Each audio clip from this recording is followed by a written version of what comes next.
Hi, welcome to another episode of Time Out with Gabii. With me here is the first Mix Evil, the CEO of Party Queens and everyone's favorite clown, Gemini. Hi, thank you Welcome for to my having show. me. Round two, part two. Exactly. I'm sorry, guys. I accidentally deleted the first one because I thought it was like an Instagram clip I It'll posted. be twice as good. It'll be twice as Exactly. They good. said the Yeah, second time is a charm, right? exactly. So, how are you feeling today? Wonderful. I'm starting to get my 8 hours of sleep a night post Pride and not have to like promo all my gigs like a workhorse. You look So so good, by the way. Like, I must compliment you from your shoes to your socks to your pants to your hat to your hair to your listen, glasses to your earrings to your nails. Everything is given rich. like the post nut clarity. This is like post Pride clarity, where Period. I'm like I can be a Like, person again, and I'm exactly. enjoying it. I mean, you've always been a person, so. So let's dive right into it. Can you take us back to your childhood? Like, what was it like? Because I know you transitioned at an early age, and Yes. remember, like I mentioned in the last episode, like, last time I saw you were on a newspaper, something like that. Yes. Okay. So I grew up in St. Albert, just north of here, which like not too far, but it is very different, like mindset wise. And so growing up, like I didn't know what is like non-binary, and my understanding of like trans was also very different. I only knew about like trans women, didn't know about like Trans trans man. men. Yeah. So I always like was a fierce ally, and I identified as bi from like a really young age. Which even like I came out as bi in like grade 6, and I didn't know anyone else that was like that young that was. I don't even want to say queer because at the time like that's not a word that I used, but I had like a pretty rough time like going through high school and junior high, especially in French Catholic school. That must be tough. Yeah. So just like trying to express myself, and like even the teachers would be so mean to me and be like telling me I can't wear a binder to class and stuff. So I ended up dropping out of school. From grade 6. No, Okay, no, okay. in grade 10. Or grade Yeah, 10. yeah. Okay. I did get some of the grades in first. I ended up just like moving out when I was really young, and I basically like came out as trans when I was like about 13 or 14, started like medically transitioning when I was 16, and thankfully like by the time I was 17, I had also had top surgery and got like all my ID and stuff changed. So once I got that done, I went back to high school when I was 17, and in 1 year I graduated. I just did all my shit online and stuff, Okay. and then I was able to like go into life. I felt like turning 18 and being like, I'm actually ready to like be an The adult because I world. kind of had all this shit figured out. Yeah, then I moved to Edmonton when I was 19. I've always lived in this lovely little neighborhood that I live in, and I really enjoy it, and became immersed in this world of drag. I think there's a saying, someone said it, that though, like, queer people literally grew up so fast. Mm-hmm. At age 18, you moved out. Like, I don't, where do I want to go age 18? Like, it was a tough time Oh, personally, girl, but I moved out when I was 16 oh, and then moved to 16. Edmonton when I was 18. Yeah. Oh my God. I didn't even But you make it to dropped out. Why the. did, like, how did your parents take that? Like, Well, at the time, honestly, I was like really into like drinking a lot and like hard drugs. And really? yeah, if you can believe it. Yeah. And I just did all this stuff as like a way to cope, and like would hang out with like a really bad older crowd and stuff. So my parents actually liked that I moved out because it meant that they didn't have to deal with me anymore. Oh my And it's God. awful because me and my mom have an amazing relationship now. And I look back and I'm like, oh my God, I Why was did I such a do that? bitch, Yeah. because I was just like rebelling against the world and thought my parents had it out for me, when really it was just like, I mean, don't get me wrong, my parents had a hard time understanding what was like going on with me at first, and it took a lot of time, but like I think it was just a little bit of like teenage rebellion and stuff. Yeah, they loved it when I moved out because then I was like not partying in their house anymore. Yeah, I think when I was in high school, there was this thing they taught us. They were like, when you're a certain age, your parents tell you what to do, and then you get to a certain age where it's like, why the fuck? Why are you telling me this? Hmm. Like, and there's another age you're like, oh, I don't want to listen to you anymore, right? And when you move out, you're like, oh my God, I miss my parents, I miss our relationship, right? And speaking of your mom, I know you brought your mom out for a brunch. Was that on Mother's Day? Yes, yeah. What was that So like for you? Mama Nye, she and Grandma Nye was there too. Really? Yeah, yeah. My family has always been like really supportive of my drag, and I was really nervous to show them at first, like especially if you know what I first looked like when I started doing drag. Like, there's no way I wanted to like present that To self to them. them. So I waited until I had like a nice little like restaurant gig, and even then, looking back, I still looked so busted. But at the time, I was like, I look good. Um, I brought my mom out, my grandma, and a bunch of my aunts and uncles and stuff. And then afterwards, I like sat down with them because I was nervous. I was like, they've just seen me perform, they see you get money, and they see you like be celebrated. That's kind of how I wanted them to see it. And I was like, I just hope you guys know, like, because I'm dressing like this, like, I'm not Doesn't confused. mean, I don't yeah. regret the choice that I made. This is just like a way that I express myself. And my aunt, and this is my evil anti-vax aunt who I had to block on my birthday last year. But even my aunt said, like, you have always dressed up like this, and you've always been like theatrical. So like this is no surprise Nothing, to yeah. us. Yeah. So they've taken it pretty well. I think honestly they like the clout. Like, my family loves like coming to my shows and getting like the table in the front row. My mom loves like meeting all my friends and stuff. But honestly, I think like part of the reason they support it so much is that my mom has just seen me like struggling to find my Evolve, place, yeah. and then she sees I finally have like this chosen family. Like, my drag mom and my mom are like this. And my mom knows that, like, if she were like, my mom actually, like, oh my god, I'm gonna get emotional. She almost like passed away of cancer a couple years ago, Oh and my she's totally god. been cancer free for 5 years. Thank Yeah, goodness. but like she said that one of the things that like brought her comfort is knowing that if she ever like passed away, I still have Have a this like mother. chosen family and stuff. Because like I don't have a dad and stuff, so it's just my mom. Um, but yeah, like they've been really, really supportive, and I can't really imagine like having to keep those two worlds separate. I know that's a reality for like a lot of people, but I mean, I do have a lot of my family like blocked on Facebook and stuff, but that's because I can't let them see the slutty drag pictures, On you know? face, if you've been on my Facebook, you know I'm a different person on Yeah, Facebook. yeah, yeah. That is a no-go area. Well, I'm glad your mom was able to be cancer. I lost my dad on my birthday I'm in sorry. 2017 to Oh my cancer. gosh. Yeah, he was just ignorant. So I don't know, typical African person. So Mm-hmm. yeah. What's it called? So what was I gonna say? So how did you evolve from your graduation to getting into drag? So what motivated you to go into drag? Yeah, so Because I you're a smart person, you could have easily applied for scholarship and gone to school and became like, yeah, the sad thing is I did get scholarships, and they ended up like expiring because I just never wanted to pursue any post-secondary. I was pretty fortunate to like have like a good paying job that I wanted to just stick with, and like I was like, I'm just gonna save money and then I'll go to school. Where did the money go? Where did it go? right? Yeah, so then I just had to keep working to live, and then it just kept getting put off or whatever. But I was always kind of like ignorant about drag, and I never really fully understood it because my exposure to it was only through like RuPaul's Drag Race and like early seasons of Drag Race. And I even remember like when I was young, just flipping through channels because my mom had this rich boyfriend who had like all the premium channels, right? Ooh, So he had the Out TV, and it was the episode in season one where they do the absolute vodka and Angina comes out about like having HIV. yeah. And I remember seeing that and I was like, Mom, like what is AIDS? And my mom was like, oh my God, like change the channel. Change the channel, like we're not getting into this. So then I seen it like later in life and I just remember like, oh, this is the thing that my parents told me like not to watch.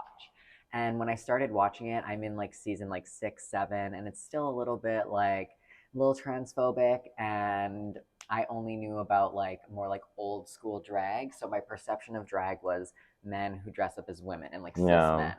Um, then I started going to a little bit more local stuff. The first drag show I ever went to was actually Chi Chi DeVane. May she rest in peace. Oh my god. And it was like amazing. I was so late. I only caught I like thought it was Chichilaru. no, When you said rest in peace, I was like, then that would have been my last drag show too, Mama. Um, and we could get into that in episode 2. No, Okay. Chi Devane, the Southern Belle, not the Southern Demon. Um, Okay. I think now I'm connecting the dots. yeah.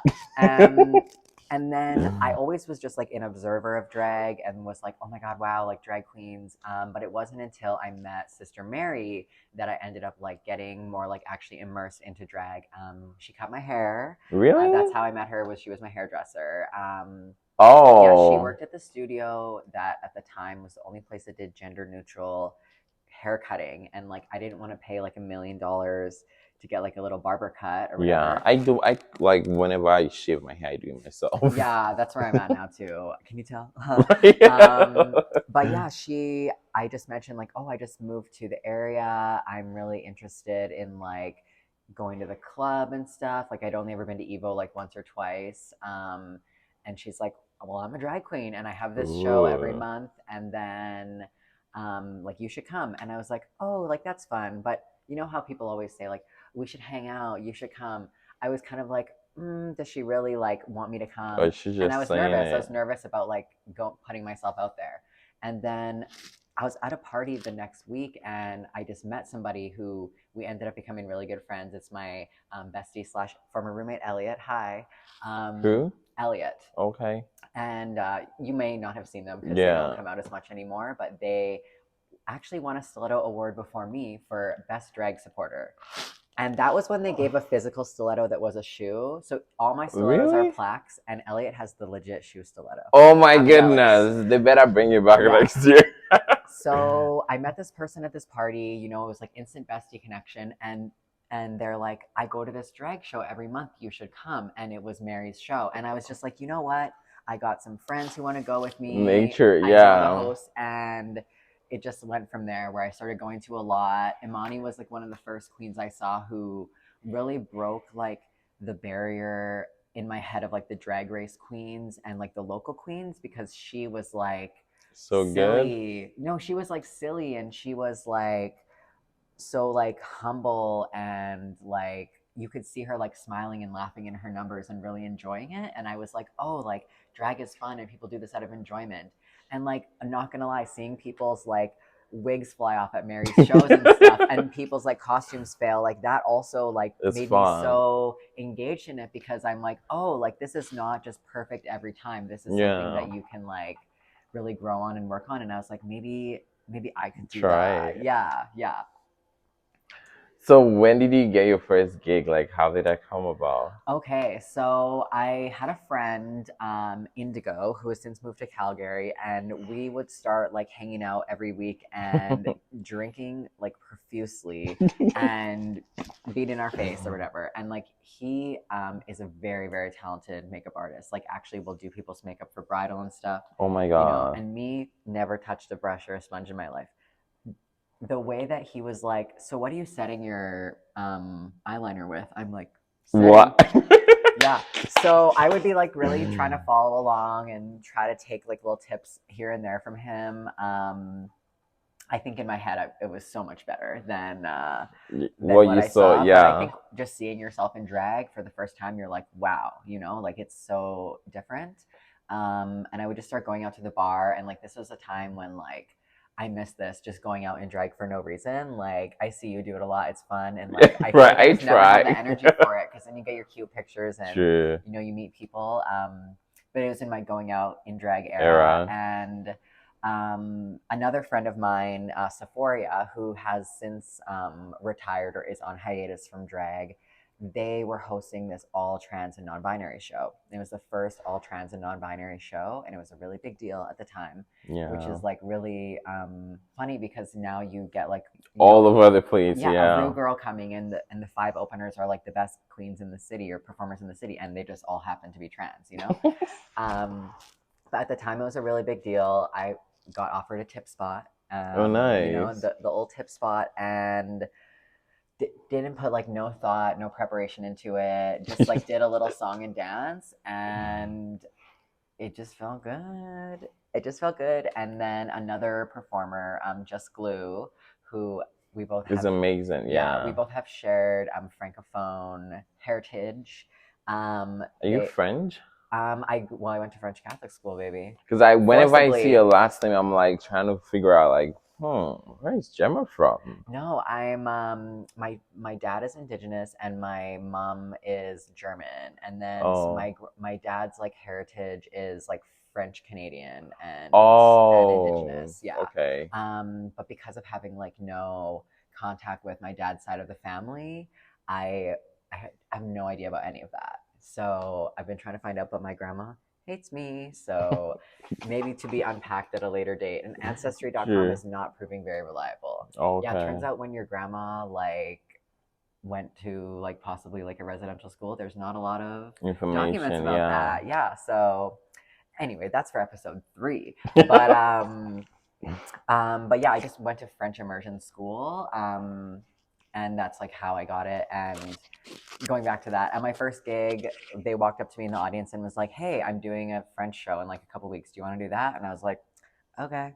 And Right, then it just went one to the next to the next. Yeah. and you just never missed a weekend. Oh, I missed many weekends. I dropped many gigs, made many mistakes and stuff, but And just here kept you going, I are. guess. So Yeah. the walk is how you became the CEO of Party Party Queens. Queens. Yeah. To book in So your friends. yes. Booking your friends, queens. So you know how they say like drag performers are not groomers? Well, let me tell you Yeah, that Sister Mary Clarence is, because she essentially like groomed groomed you me to take over Party Queens like without me realizing it, and I mean that in like a the good most way. affectionate way. Yeah. So when I started hanging around her, I would be like doing the zippers and taking her pictures for her and taking video for her. Doing dragging our heels was also a really good way that I got my foot in the door, because then I would get to go to shows and film them and stuff. Um, and then formerly another queen would like run the Party Queen social media, but she moved away and Mary was like, "Does anybody want to run the social media?" So I was like, "I'll do it." Oh my So then I goodness. would do like a little Man Crush Monday, Drag King, Oh like nice. Transformation Tuesday, like before and after in drag, really basic stuff. Then it would be like, "Oh, I'm going away for the weekend. Will you watch the email inbox? Oh, can you just like handle this booking? Step Oh, by can you step. do the website?" And then basically this B word, and I say that with love, was like, "I'm moving away. You got to do this." And Sister Mary is so sweet. Yeah, yeah, Yeah. yeah. But there was a while that like it was kind of like undercover, where she had like moved on quite a long time ago, but I would still sign off all the emails As as me. Sister Mary, Yeah. because she built that brand, and like it's so. I think it took off because people know her as being like so reliable and such a good entertainer, and it actually was hard. Like some people would be like, "Well, I don't want to go through Party Queens. I want to go through you, Mary." And Mary's like, "Well, I'm not doing like this drag as much anymore, so Oh it's my that or the god. highway." Yeah, people She was definitely. that good then. Yeah, yeah. Like she's entertaining. Yeah, that's Hmm. mother. That's mother. So, how did you become like taking over Patty Queens to hosting your own what's it called? Fresh fruit, and now we have Yeah. the rotten fruit, Yes. which is a great idea. Like I want to understand how the rotten fruit came about, Yeah. but let's start So with the fresh fruit for sure, first. for sure. So over pre-COVID, drag was like very different landscape. Like it was much more difficult, I think, to like get shows and kind of have like the bar put trust. Well, not necessarily. I think that there was so many more people is what I mean, that like it was harder to get opportunities. And I had hosted like a little bit here and there. Nothing like really recurring at Evo, but I did like another show with Indigo, who I mentioned before. That was monthly for like about 9 months. So I had gotten some hosting experience that way.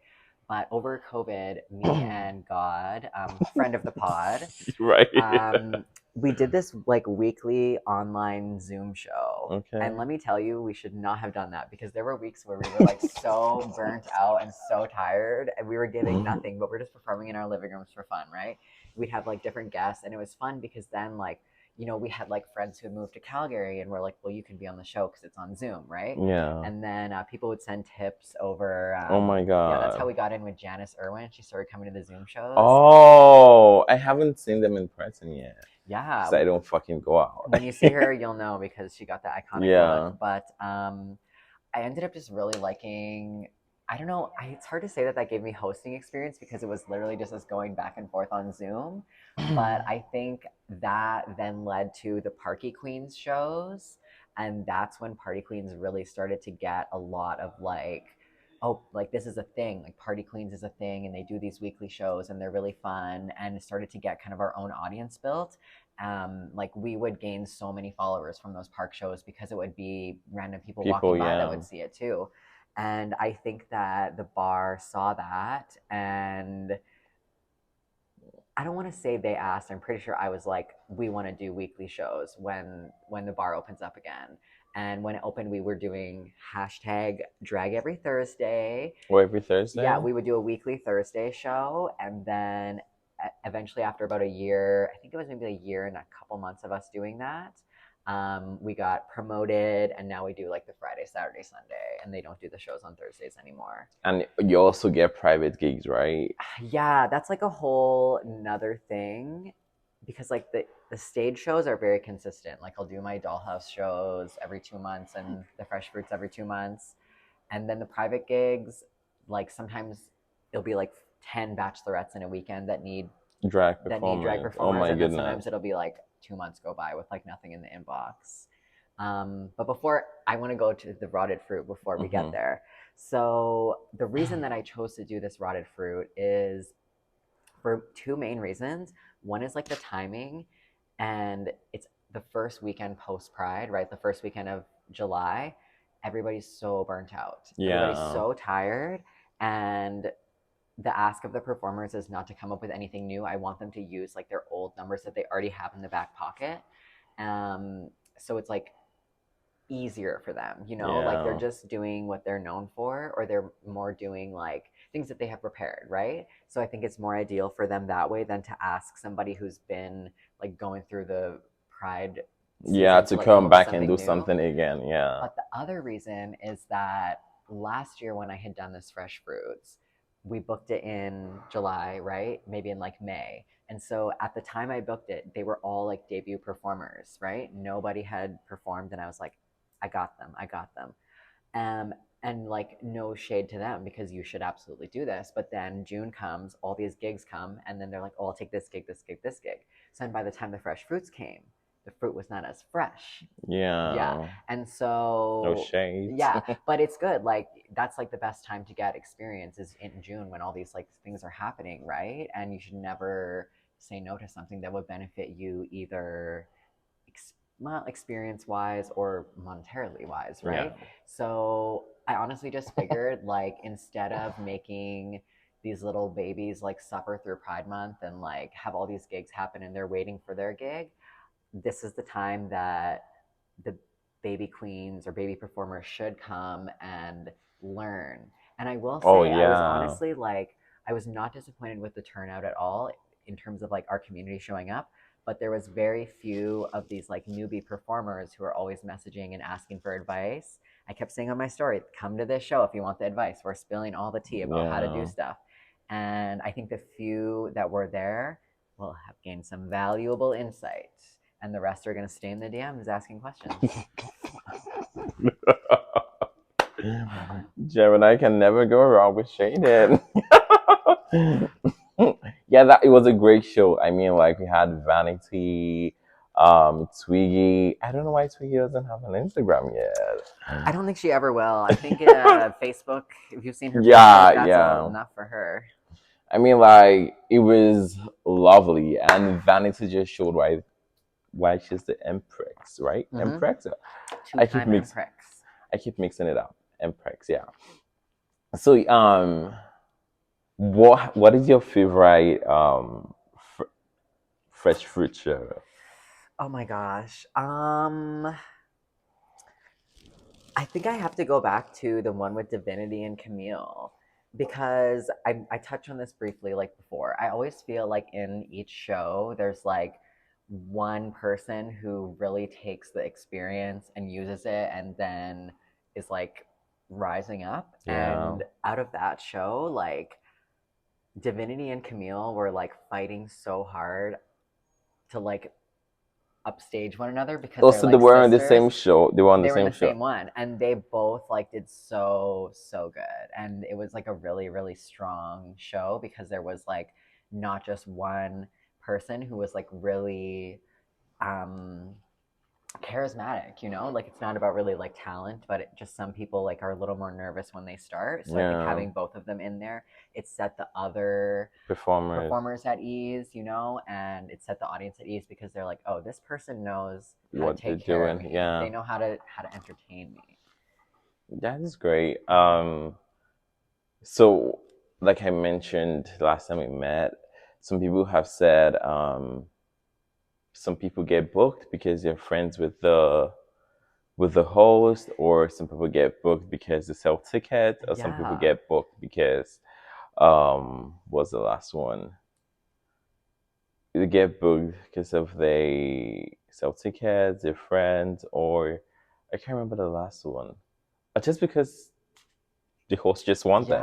Yeah. So what is your thought about on that as a person who book people? Yeah. So I think honestly, my answer will have changed a little bit from when we last spoke about Okay. it because I've been thinking about it a That was a little lot. bit brutal. Yeah. And like also I think just again it's this like post pride clarity where so when it comes to booking for me, like if it's a show at the bar, we Hmm. do unfortunately, or not unfortunately, we do in fact have to make the bar money. And there's been situations where like we've produced shows that have had like very low attendance, and then the bar will say like We can we do can't do it this. Yeah. again, you know? And we don't want to put anybody in that position. So when it comes to booking the stage shows, it's like a spectrum. And on one end is like pure talent, like somebody who's going to like just wow the See it. whole room. Yeah. Yeah. And the other end is maybe like the more like business side of things where it's like somebody who will bring a lot of people or maybe has a lot of like followers, you know? Yeah. And there's been shows I think where you have a bunch of people who bring their friends, but then maybe they're not like as passionate. Or you have a show where it's like people who are so passionate and so talented, but then like They there's don't like have 15 people in fans. the Yeah. audience, and then like it's disappointing because you're like, I wish more people were here to see this. Like that's when you're like on the Instagram and you're like, y'all should have been here.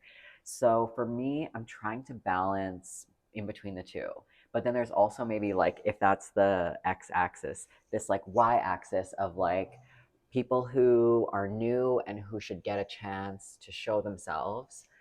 But then on the other hand, like people who have proven themselves for years and deserve this chance because they're an established part of the community. So Yeah. now you have like a full like 360-degree like graph, and you got to figure out how to make a pretty picture out of that. And when you're booking like maybe 4 or 5 spots only for a show, it can be really difficult. Um, and when it comes to booking friends, you know, I'm not gonna be like shy or in denial about the fact that it is a habit that I do. But what I'm trying to work on going forward, this is something that I mentioned to you before, Yeah. is The like if spreadsheet. it's like a friend, I'll have no issue being like, well, you were late. Like, that's not They're okay. reliable. Yeah. But I think like I'm trying to make more like renewable relationships in the community. So maybe instead of just not booking somebody who's late all the time, I'm going to tell them like, hey, you can't do that. Because in actuality, all the conversations that I've had with people that have been difficult, I've had to tell people like, you can't drink so much at the gigs. Like, you can't be late. You can't bring this stuff in. I've never had a situation where somebody's been like, nah, fuck you.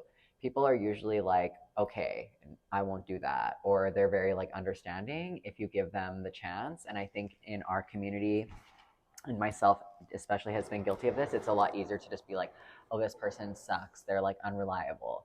So, I don't like your mug. yeah, or well, I'm just kidding. yeah.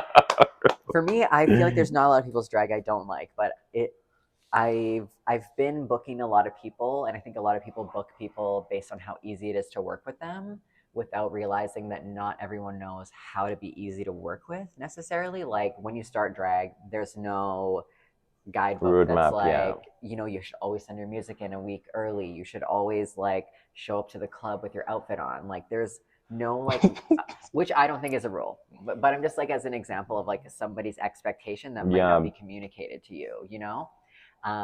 So that's another thing is like trying to make my expectations really clear as like a producer and host, especially with the fresh fruits. There's some stuff that I haven't said that I've been like, well, this should go without saying. And then like person will like make a crazy mess on stage or whatever. And I'm like, okay, I guess it doesn't go without saying. Like you gotta clean up. specify. Yeah. Yeah. So as time goes on, like it gets easier to like kind of anticipate. But yeah, I do book my friends because I find them to be easier to work with and more reliable. But I think also having that mindset can maybe close you off to like the potential building a friendship or working relationship with somebody else. So that's something that I personally have been trying to work on. So are you saying other people are not reliable to be built to what?